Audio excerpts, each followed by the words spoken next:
Hey folks, welcome to another edition of Israel Explained.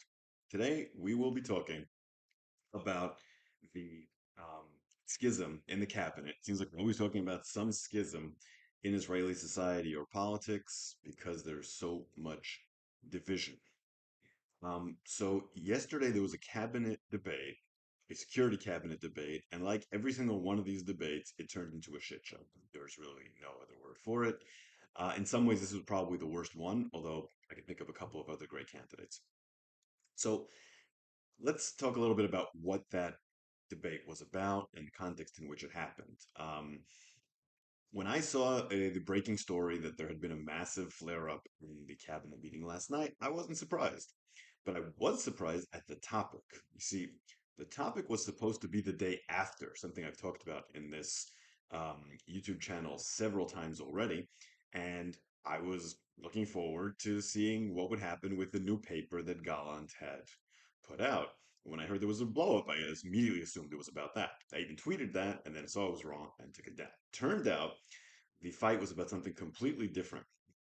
It was about the IDF's decision to form a committee to investigate operational failures leading up to and since October 7th. The idea is for the IDF to learn from what happened on October 7th in order to immediately put the lessons from that into practice. Um, One of the main reasons that's needed is because Israel may be on the verge of fighting Hezbollah, and it could learn a lot about how to fight a Iranian proxy with massive tunnels and all that sort of thing from their recent experience. It's highly relevant. The person appointed to head that committee is Shaul Mofaz, former chief of staff of the IDF, former defense minister, somewhat controversial for being the defense minister during the disengagement in Gaza, but he was also the defense minister during the victory at the end of the Second Intifada, the one who oversaw Operation Defensive Shield. Um, the cabinet was enraged for some reason by the fact that this committee had been appointed and that Shaul Mufaz was supposed to head it. I already posted on Twitter a pretty full thread of the comments that came out of there, but I'll give you some highlights here as well, just to give you some idea of what I'm talking about. So Miri Regev, who is a minister in the current government and former spokesperson for the IDF, was very upset that Shaul Mufaz was appointed to head the committee. She said to Chief of Staff Halevi, "You appointed Mufaz? Are you crazy?" After Halevi explained why, Regev said she had a belly full of anger towards the army, something that Ben-Gvir said also at a different point in the meeting. Meanwhile, Finance Minister Bezalel Smotrich and National Security Minister Ben-Gvir repeated their often heard criticism that the concept of national defense by the IDF was the reason October 7th happened. They blamed the disengagement, which was a way to um, impugn Mofaz and left-wing policies. The chief of staff was not amused. He shot back, "This is like me not giving you my schedule for tomorrow. If I need to investigate operations, I don't need approval." Defense Minister Gallant supported Halevi, saying the probe was none of your business to Miri Regev. He also said, "I don't work for you," which is a very Israeli thing to say.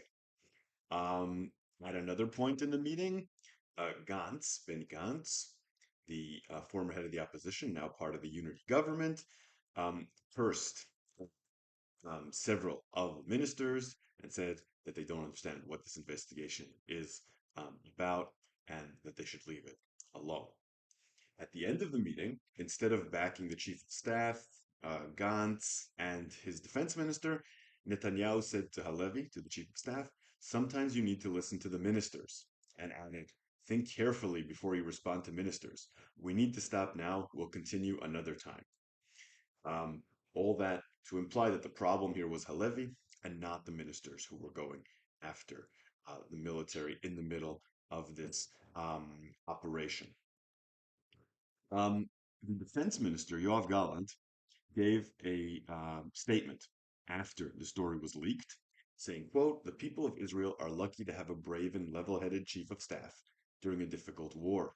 I call on all holders of public office to stop using the IDF and its commanders as a way to score political points. End quote. And it is meaningful that Gallant is publicly and privately backing the IDF chief of staff because he is the Likud minister. Not very popular with Netanyahu and his supporters, but a Likud minister nonetheless. Now, very few people in the military are happy about this. It doesn't matter if they're right wing or left wing. They don't like all the bickering, and they feel like it is detracting from the war effort. One commander told Channel 12 News, quote, "We're fighting in Gaza, Lebanon, Judea, and Samaria, and there are some in the cabinet who are fighting this," end quote. And I think that expresses how most people in the army feel. They care less about who's right or wrong, and they care more about the fact that the IDF is being attacked in the middle of a military operation. So let's take a step back and think about why all this is happening. So the topic is a weird one. It's the idea of trying to investigate itself, take responsibility, and avoid repeating mistakes. The committee is internal, operational, and has nothing to do with larger diplomatic concerns. So why is it that the cabinet thought that that was an important issue on which to attack? Why does it bother ministers so much that the IDF is taking responsibility? Well, on one level, the answer might be that since they're not taking responsibility for their failures, they feel threatened by the fact that the IDF is doing that. And it may be good if Miri Regev, Dudi Amsalem, Itamar Ben-Gvir, and Bezalel Smotrich look at the part that they created in the government in leading up to October 7th. But again, this is not a political investigation. It will in no way impugn politicians. It also is not designed to find responsibility among military commanders. It's only in order to update um, operational procedures based on the lessons that have been learned from the failure preceding the war and from the war itself. In my opinion, and I think the opinion of most people in Israel, Netanyahu must back his chief of staff fully during the war. That doesn't mean that you agree with the chief of staff. That doesn't mean you don't think the chief of staff has some responsibilities. But it does mean that during the war, you do not distract the chief of staff by making him feel like he's fighting for his reputation, his life, and the integrity of the IDF when he is in the middle of a war. And it's especially galling that this is happening, considering that Herzi Halevi, the chief of staff, has already taken responsibility for his failures leading up to October 7th. Netanyahu, meanwhile, has not. What Netanyahu is trying to do here is he's trying to put all the blame on the army and shift the blame away from himself. He has been unwilling to take the blame on himself. The truth is, Netanyahu has picked Halevi as his patsy, as the person he's going to blame the entire war on. Someone who we will say had a concept, is left wing, misled him, botched the war, and it wasn't Netanyahu's fault. That is clearly where all this is going. And he's using the other ministers as a cudgel to attack the army. I'm not sure he needs to do much with Ben-Gvir and Smotrich, but it's very clear that he's using Miri Regev and Dudi Amsalem as his personal attack dogs. They're very loyal to Netanyahu, and that's what they're doing. That way Netanyahu can keep his hands clean during wartime, even though at the end of the debate he couldn't help himself but take the side of the ministers who were attacking the chief of staff, making it pretty clear that he is supporting this, and in my opinion, and the opinion of many others, is actually behind this. And Smotrich basically already said things to try to turn the military into a patsy for everything that happened on October 7th. For example, he said in the meeting, quote, "It was a mistake all these years that the military brought its plans to the politicians. Now it will be the opposite." So that's an attempt to build um, the the excuse that everything that led up to October 7th was the military's idea. Ifat Sasa Biton from Gantz's party responded sarcastically, "Yeah, only the military was here over the last year. This government wasn't." Now, let's look at what Smotrich said there. The idea that civilians should tell the military what to do and not the other way around is correct.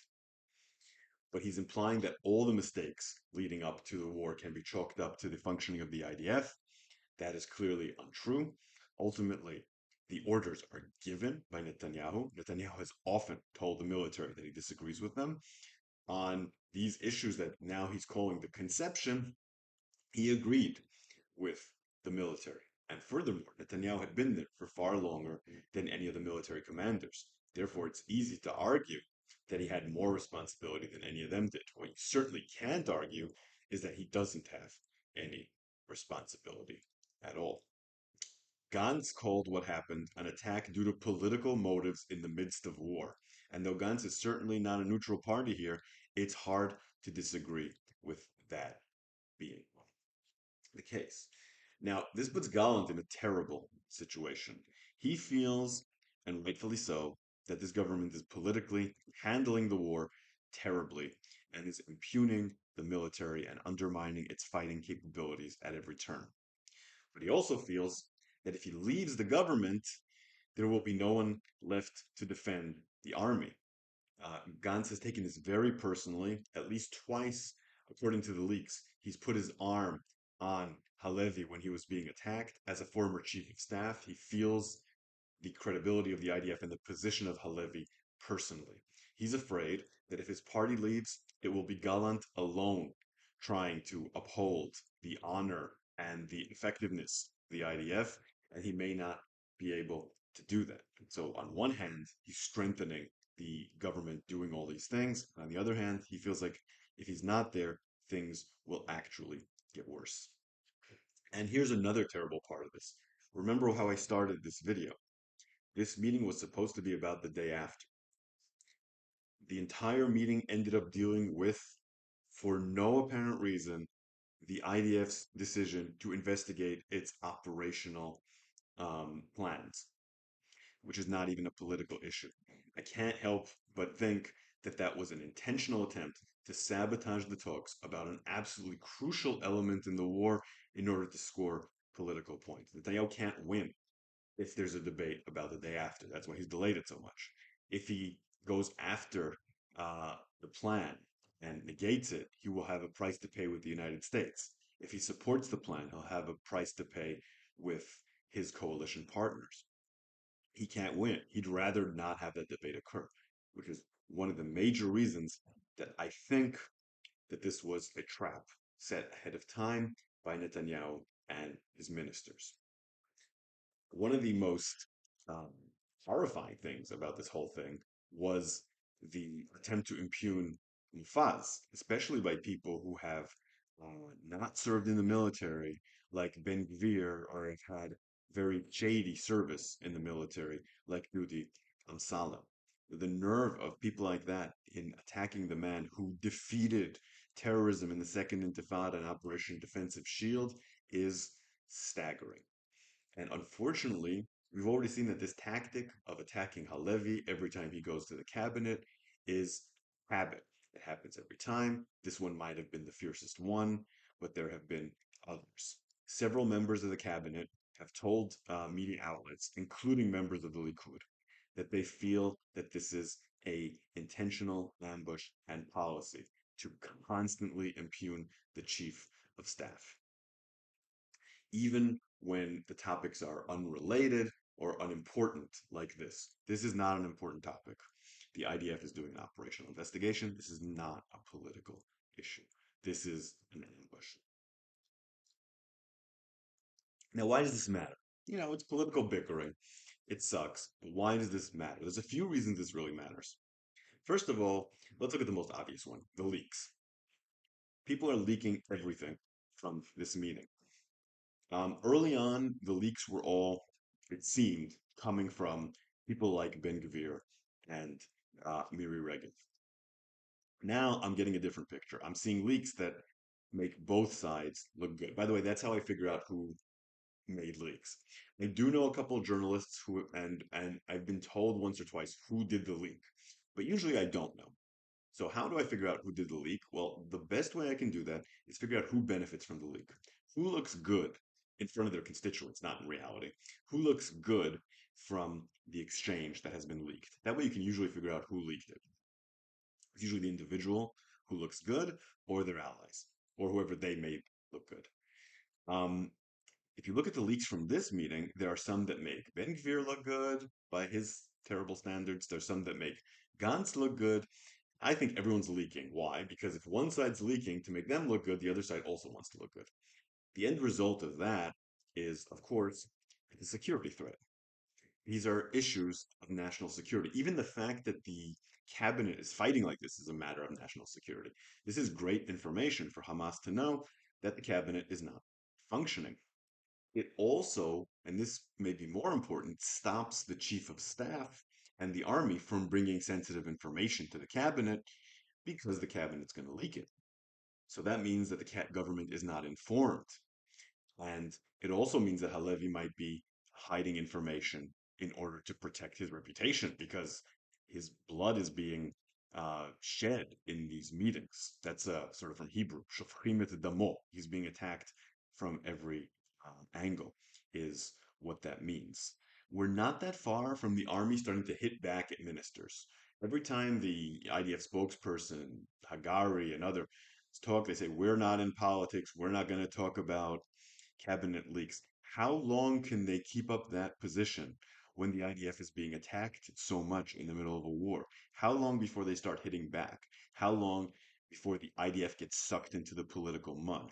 And then what happens to its fighting capabilities? The army is made up of a delicate balance of right and left. There's right wing soldiers, there's left wing soldiers. Right now, everyone's fighting together. This is tearing people apart. There was a beautiful section I saw on two Israeli news channels covering this, showing soldiers saying to the politicians, to all the politicians from both sides, shut up. Shut up. We're fighting. Stop this. It's hurting us. That's the consensus in the IDF. And that's what everyone needs to do. Now, I want to be 100% clear. I'm defending the army here not because I think that they are innocent of the terrible failure that led to October 7th. The army is just as culpable as the government. But right now is not the time to start undermining the authority and the unity of the military. Right now is the time to let them win the war. I don't think this is an ideal time for government shakeup either. But the way Netanyahu and his cabinet are acting, I'm starting to think it would be better to replace the prime minister because this absolutely can't go on. And the worst part of all this is that Netanyahu knows better. If there's anyone who understands how national security works, if there's anyone who understands the harm this is causing, it's him. But he is trying desperately to create an alibi so that he can stay in power. And he's doing it at the expense of the effectiveness of the IDF in a war for survival.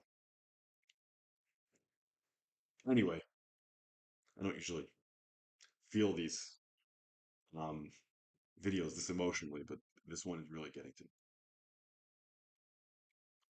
Let's answer some questions.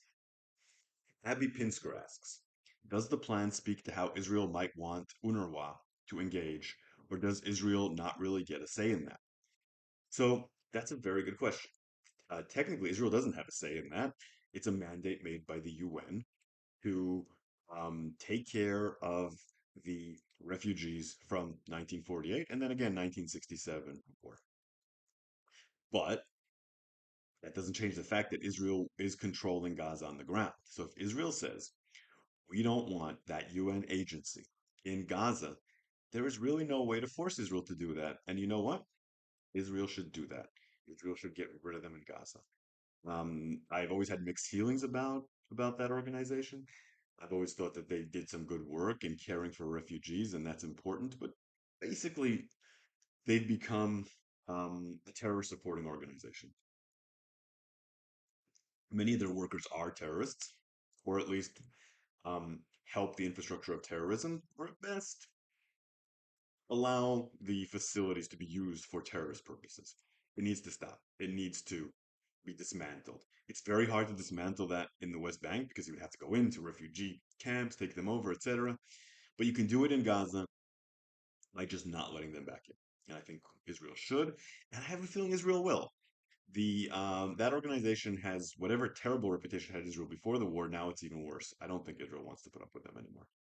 Ian asks, I do wonder whether you have considered the agency of the people of Gaza to cooperate with civilian authorities kept in place by the IDF, because I suspect the jihadists would want to intimidate them. Yeah, I've considered that. That's a major problem, and I don't even know if we'll overcome that, Ian. I really don't. But that is something that Israel needs to address. It needs to address it by stabilizing the security situation. And in order to do that, it needs to destroy terrorist infrastructure. It can't make terrorist infrastructure not exist, but at least so that the people working in Gaza trying to keep the infrastructure there working are safe, don't feel threat to their lives all the time. That will be very difficult to achieve. So you've absolutely pinpointed one of the weakest links in this plan. But unfortunately, no matter what plan you have, that will happen. If you have Israelis there running things, they'll be targeted. If you have foreigners there running things, they'll be targeted. If you have the PA there running things, they'll be targeted. PA may be the least, maybe. But either way, this is a serious problem. I think the PA should be brought in eventually, and that's one of the reasons they have a little bit more legitimacy, but not much more. Jared asks, do you think Gallant will be the next prime minister, or Gantz? Be interested to know what you think and who would be best to lead Israel after the war. Well, Gallant thinks he could be the next prime minister, but I don't think he can be. He's been impugned too much with October 7th. He's revived his reputation a great deal. I think Gallant's run this war magnificently, and he's made unpopular decisions, and I'm a big fan, honestly. I didn't used to be, but I'm a big fan. And I think he might make a decent prime minister, but I think he's been tarnished by it. I don't think it's going to happen. Gantz is the most likely candidate to be the next prime minister. He is more popular than Netanyahu right now. His party gets a lot more seats in the polls than Netanyahu does. He's a general, and people want a general so they feel safe. So I think he's a pretty good bet to be the next prime minister. I like Gantz. I think he's a good person. I have my concerns about him. I think he lacks creativity. He can be soft on certain issues that I don't like that he's soft on, like the hostages. He wouldn't necessarily be my first choice in everything. He doesn't have the best political instincts. He's not as intelligent as Netanyahu is, so there's plenty of flaws there, but he's a good person with a good military background, and Israel could definitely do worse. I used to support Yair Lapid, and to some extent I still do. I think he has great political instincts, but I think that the fact that he's not a military man and that he didn't enter this government in the time of crisis for Israel probably mean that he will not be back as prime minister soon. I do think Lapid has good enough political instincts and survival instincts that he will be prime minister again at some point. Sinupi asks, do you think a Palestinian state next to Israel's border will ever happen? Would this provide an Iranian proxy state right at Israel's border if they do? So, do I think a Palestinian state next to Israel will ever happen? Well, I certainly hope so. I certainly hope so because otherwise I don't see any way that this conflict ever ends. If you ask me, do I eventually think it'll happen? My answer is probably yes. I just think it might be many decades before it does. As for whether it'll be an Iranian proxy, a lot of that depends on what Israel and the United States do now. Because what the move now is that Blinken is spearheading alongside with the UAE and Egypt and Saudi Arabia is an attempt to build a Palestinian state that will be allied with them, that will be allied with the anti-Iranian side. Right now, there's the political will, there's the money, there's the opportunity to do that. And that will throw the Iranians off. Up until now, Gaza was an Iranian proxy state on Israel's border. So that had already happened. There's another Iranian proxy state on Israel's border in Lebanon. So that's already happening. This is an opportunity to remove the Iranian proxy. I think that's what a lot of people are getting wrong. The Iranian proxy is already there. Now is our chance to remove it. Finally, Izzy asks, I don't understand why people are so up in arms about allowing Gazans to leave if they want to leave. And I think this is a question about encouraging Palestinians to leave the Gaza Strip because no one is saying Palestinians shouldn't be allowed to leave if they want to leave. But there's a difference between encouraging and allowing to leave. And the reason it's a problem is because once you start encouraging, what are those lines? Do you engage in threats? Do you just offer money? Do you stop allowing people to go back into Gaza? It's a not there's not a clear line between encouraging people to leave and what international law calls ethnic cleansing. There's been a lot of people in the Israeli government who have said that it's their goal and that they think Israel should remove the entire Palestinian population or a great deal of it. And therefore, when people start talking about encouraging, it sounds like cover for a plan of ethnic cleansing from Gaza. Remember, any attempt to remove the population from Gaza without their consent is ethnic cleansing. And once you start encouraging that, you are flirting with that. And the concern is if Israel starts flirting with that and going too far. But no one's saying Gaza shouldn't be allowed to leave if they want to leave, except for Hamas. Okay, so this was another episode of Israel Explained. I hope you found this useful. If you like what I do, consider supporting me on Patreon at Shayel Media. Consider listening to my podcast, History of the Land of Israel. And I will see you here tomorrow. I really hope we'll have better news and people will be more united, but somehow I doubt it.